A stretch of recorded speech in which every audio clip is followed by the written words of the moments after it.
I'm back! I'm back! For those that don't know me, my name is Nass from Nass Daily and I make videos, and today I am coming back to talk about one thing. It's this! My face. What's wrong with your face? What's wrong with my face? Nothing and everything.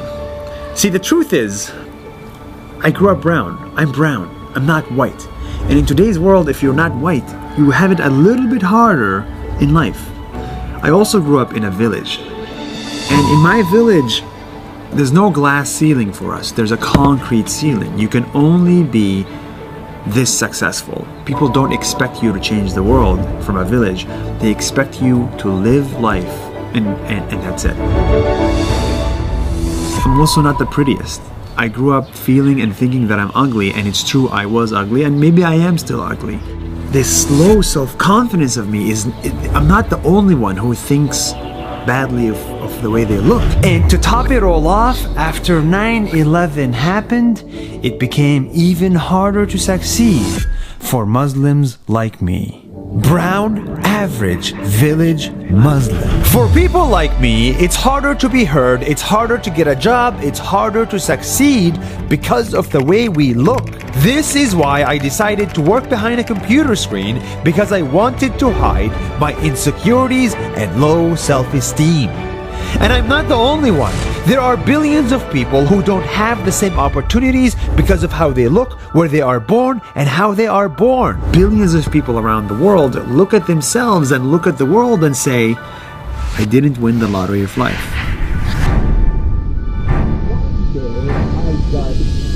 But one day I got sick of hiding and made the best decision of my life. I closed my laptop, bought a camera, and pointed it at my brown face. Once a day, I'm gonna make one video that's 1 minute long. That's it. I told myself I'm gonna ignore my looks and my background and say whatever I wanna say, and I'm gonna say it proudly and confidently.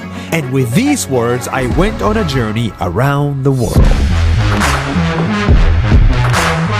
I talked about the genocide in Rwanda. By the time you finish watching this video, 7 people will have died. The income inequality in Brazil. Favela. It's a term that means nothing to you if you're outside of Brazil. The generosity in Philippines. I want to see if I can have food, water, shelter for $0.00 here in Manila. And the conflict in Israel and Palestine. The following video is in Arabic, Hebrew, and English because it needs to reach everybody. And before I knew it, people cared about what I had to say and not how I looked. How do you build content where people literally don't comment on your looks? They don't say you're ugly. They don't say you're beautiful. They don't. It's just not like the message is so deep that my looks don't matter. It's incredible. It's incredible. It's incredible. My videos helped people out of depression, they said, and helped others out of prison, he said. I'm now free in Canada.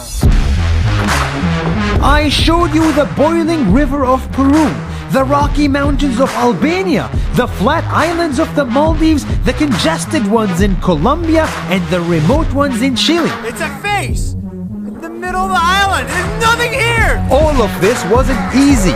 When I was sick, wishing I'd be dead at 3 p.m. in a hostel bed. I need to do 2 videos today. I can barely stand. I continued making videos. I met people face to face in the thousands in Malta, in Singapore, in Peru, and in Mexico.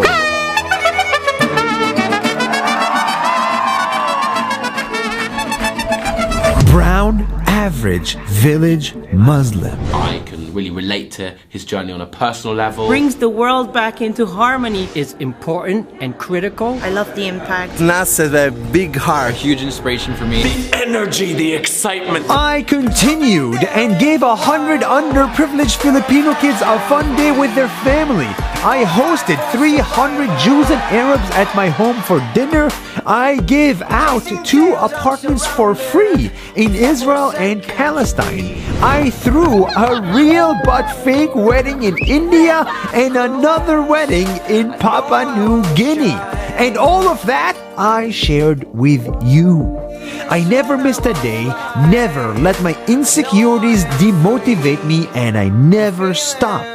Nass daily videos exploded, and this average face was viewed 4 billion times.